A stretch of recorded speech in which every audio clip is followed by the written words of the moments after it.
We're very lucky today because Bruce and David have agreed to talk to us about the origin of life, and what more appropriate place to do it here on the Shore River next to the outcrop of the Strelly Pool Church, the stromatolite discovery outcrop.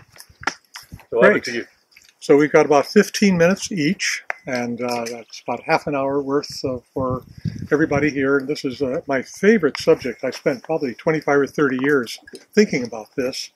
And coming up to this trip was pretty amazing because in this trip we're seeing as close as I can get personally to where we were over 4 billion years ago when we think the very first, most primitive forms of life began. Now I'm going to have to refer you to one of my favorite essays published in Science 50 years ago by John Platt. And it was called Strong Inference. Now, if you infer something, you have some data, some evidence in front of you, and from that you can infer something else. And that's what he was talking about. But he was talking about strong inference. So what does that mean? He proposed that the best way to do science is to have alternative hypotheses. Not just one hypothesis that you try to prove right or wrong, but instead alternative hypotheses that are explanations for the same thing. And then you do critical experiments that try to get one of those hypotheses to be more plausible than the other one. And then you use strong inference and infer that this is the more likely explanation. So I'm going to start with two alternative hypotheses. They sound simple, but in fact there's a lot of leverage to them as soon as I get a little deeper into them. First hypothesis is life began in the ocean, in seawater. That is the consensus right now. There's so much ocean that it just seems so natural to think that life, which of course is in the ocean now, must have begun in the ocean. The other hypothesis is life began in a freshwater environment. So the freshwater these days is only 1% of the ocean's water. So back then it's probably even a smaller amount of fresh water. And when you think about it, that's the first bit of leverage. And that is that if I'm going to test the hypothesis that life began in freshwater, there's only one way to think about the site. And it's a hydrothermal site above sea level. So we imagine volcanic islands rising out of the global ocean about 4 billion years ago, and it's a place where precipitation will literally produce distilled water. And that's what I mean by a freshwater environment. This water then accumulates in what we call hydrothermal fields, characterized by geyser activity, by hot springs, by puddles of water that go through fluctuations of evaporation and drying and so forth. So that is what I call a freshwater environment. And as we've talked to Martin here, it seems like some of the stuff that we've been seeing today kind of classifies in that regime based on real evidence. And we've never had real evidence before this trip about the existence of a freshwater environment in which life and stromatolites, for instance, could start up. Now let's talk about the seawater environment.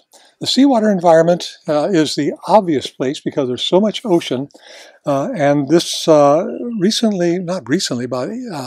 30 years ago now, the Alvin went down with Corliss and a few other people, and they discovered the hydrothermal vents and reported the vents very deep in the submarine region.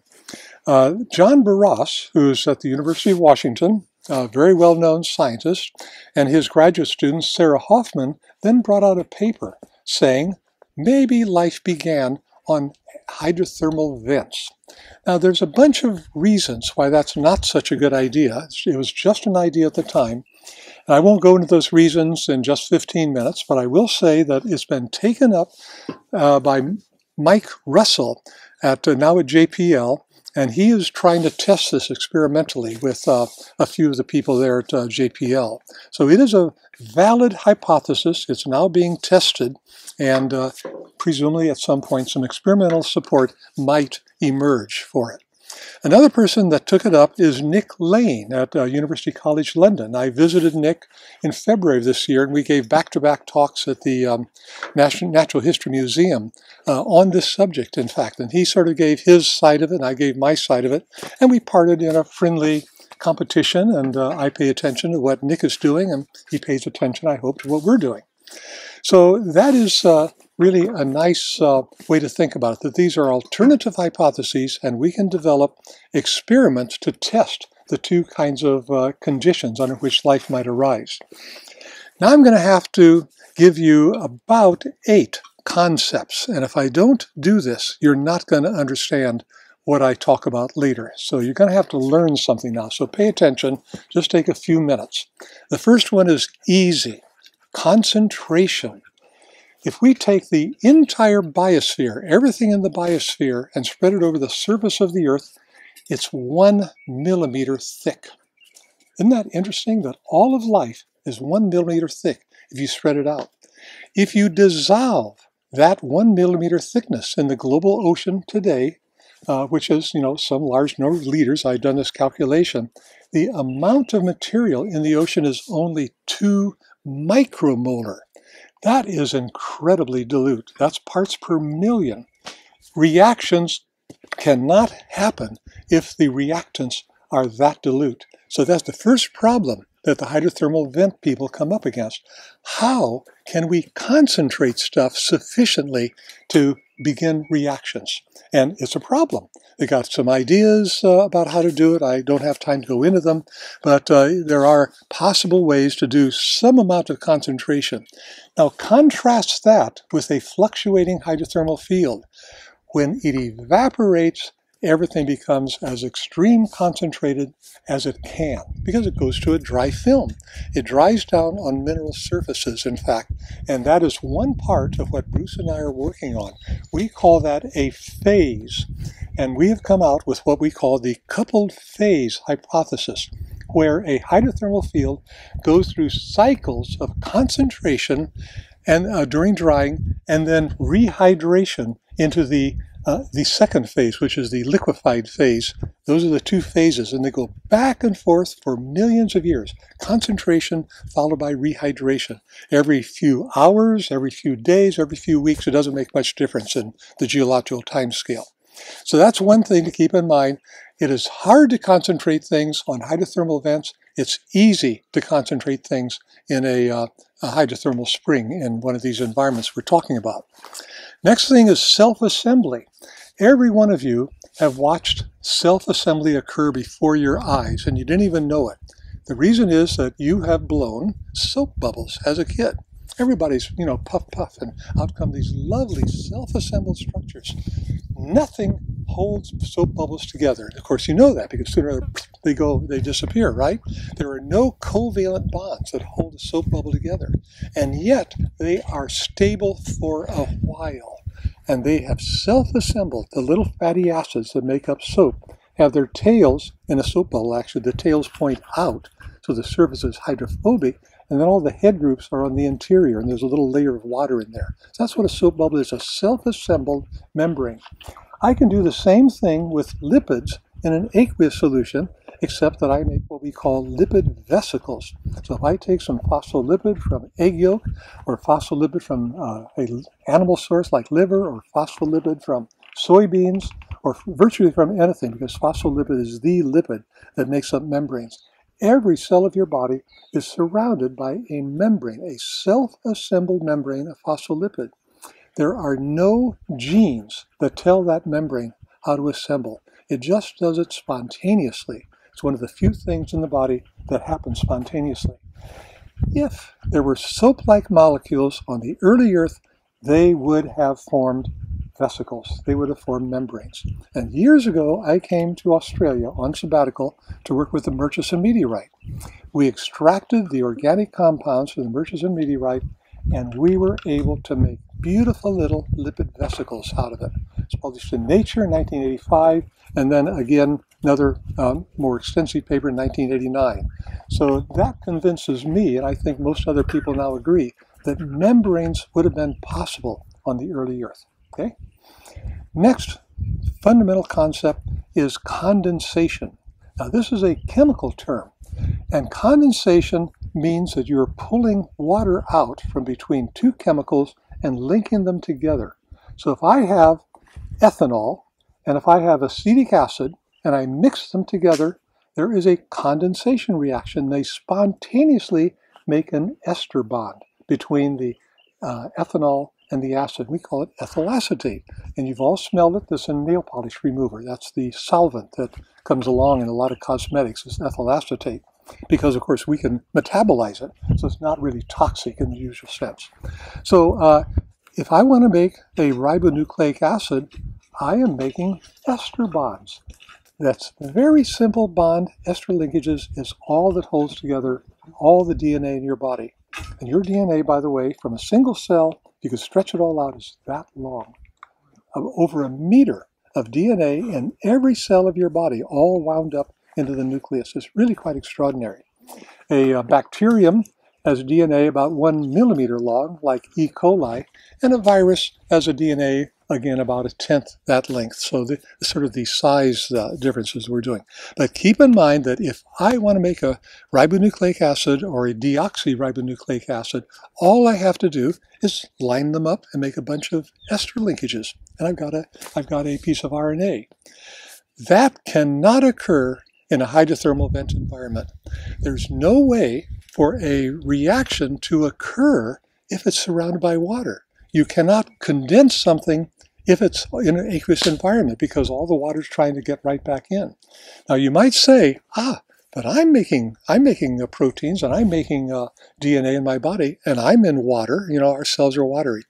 The reason that we can do it is that we chemically activate the monomers, putting them chemically, thermodynamically uphill so that when they link up, it's a downhill reaction. It doesn't happen spontaneously. We use metabolism to make these activated compounds, and then they, with the help of an enzyme, polymerize into DNA and RNA. The other bond that is ubiquitous in the human body and in all life is the peptide bond. So if I want to make a peptide from amino acids, what do? I pull out water from between the two amino acids, and you form then another common link, peptide bonds. So most of life is based on these really simple chemical linkages, esters and peptide bonds. If I want to start life up in the early, 4 billion years ago, I've got to find a way to pull water out from between these molecules and get them to turn into polymers, because life today is a system of encapsulated functional polymers, enzymes and nucleic acids. Those are the polymers of life. And back then, we've got to find a way to make those kinds of polymers in what we call combinatorial chemistry. And that's the fourth of these fundamental concepts. I'm not sure I'll remember all of them, by the way, but you're getting most of them here. Combinatorial chemistry means that I have a whole bunch of little reaction chambers, and I can vary the contents from here, different combinations, combinatorial chemistry. And I think that that's how life began. We are proposing that life began when those lipid vesicles formed what are called protocells with encapsulated polymers. Most of them were inert and just got dispersed back in the environment. But a few of them, a very rare few, had a set of polymers that happened to be functional, just by chance. A chance ribozyme, that's kind of an enzyme, for example, or a chance stabilizing structure, or a chance pore through the membrane. And by the way, that's where Bruce is going to take up as soon as I get done. I'm going to take you all the way up, I'm nearly there, by the way, all the way up to a protocell, and then Bruce is going to go from a protocell to the next, more speculative version, but guiding our research, the next step to bring that protocell alive. Okay, so now I'm going to give you a little bit of chemistry that we do in the laboratory, because everything I've done, everything you've heard from me is based on observation and experiments. These are real results. I'm not doing any hand waving in my part of this talk, okay? What we have done is to simulate a hydrothermal environment, a hydrothermal field with fluctuating geysers, fluctuating hot springs, fluctuating pools. In my laboratory, I have a plastic chamber about so by so, maybe 2 feet this way, foot and a half this way, maybe a foot this way. It's filled with carbon dioxide. In the chamber, there is an aluminum wheel with 24 holes in it that hold little vials. That wheel has a stepper motor under it that moves it by about 15 degrees every 7 minutes. And what that means is that it is moving under a stream of carbon dioxide that dries it out, and then it moves under a steady drip of water that rehydrates it. Every vial goes through a cycle of dehydration, rehydration every 90 minutes. And it goes around and around. We'll do about 4 cycles in a typical run. It takes about 6 hours. We set up in the morning, come back in the afternoon, and pull the stuff out to analyze it. Here's the last of these fundamental concepts that you would never know unless I told you. If you wash your hands with a bar soap, if you could look at that soap with an electron microscope, you would discover that it is a multilamellar structure that looks like the banded iron formations. Layer after layer, thousands, millions of layers, and every one of those is a membrane. It's a membrane that can turn into an actual vesicle, and whenever you wash your hands, you're making membranes. In fact, between those layers, there is space. And what we have shown is that if you dry down lipid vesicles in the presence of a solute, like one of the monomers, RNA or DNA, the membranes touch, they fuse, and the solute gets caught between the layers. We have X-ray diffraction evidence proving that that happens, so without doubt now, okay?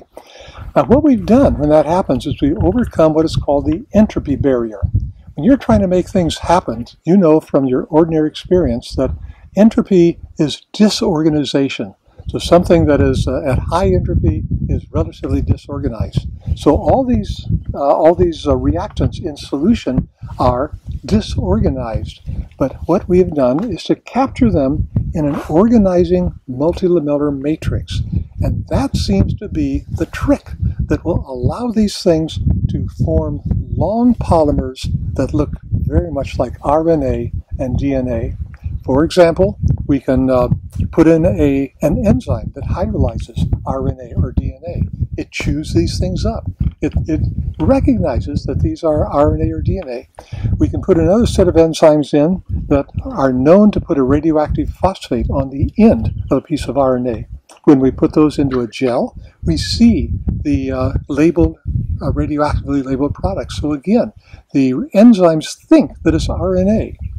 We also can put this through what is called a nanopore. Now, this is a technique developed in my lab. If you have a pore that's about 2 nanometers across, that's the size of a single DNA molecule, a single-stranded DNA. We can put a voltage across that, and if the DNA comes down near that pore by diffusion, as soon as it feels the voltage, it gets pulled right through to the other side. We're measuring the current, and all of a sudden the current is blocked, and then when it comes out the other side, it comes back. We call that an ionic current blockade. They can only be produced by a linear polyanion, like RNA or DNA, and we now see those in the products of this reaction.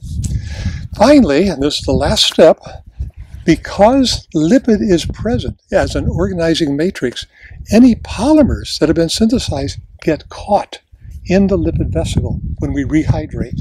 So there we have then what we call a protocell. It's not alive, but it is a step toward life. Every milligram of lipid forms 1 trillion vesicles. Every vesicle is different from all the others. This is combinatorial chemistry in the extreme. We have trillions of vesicles, each one an experiment. And I think that's how life started. I think life began when you had lots and lots, vast numbers of vesicles containing polymers that are just random. And a few of those were then selected because they could grow, they could replicate, they could have a primitive metabolism. They were more stable. The others were just disrupted, but those selected ones then began evolution as we know it toward real life. So Bruce and I have thought about what those polymers could be. So what he's going to do now is to tell you how we are trying to sort out those polymers and how we're going to do experiments to begin the selection process that will let these protocells survive and go toward real cellular life.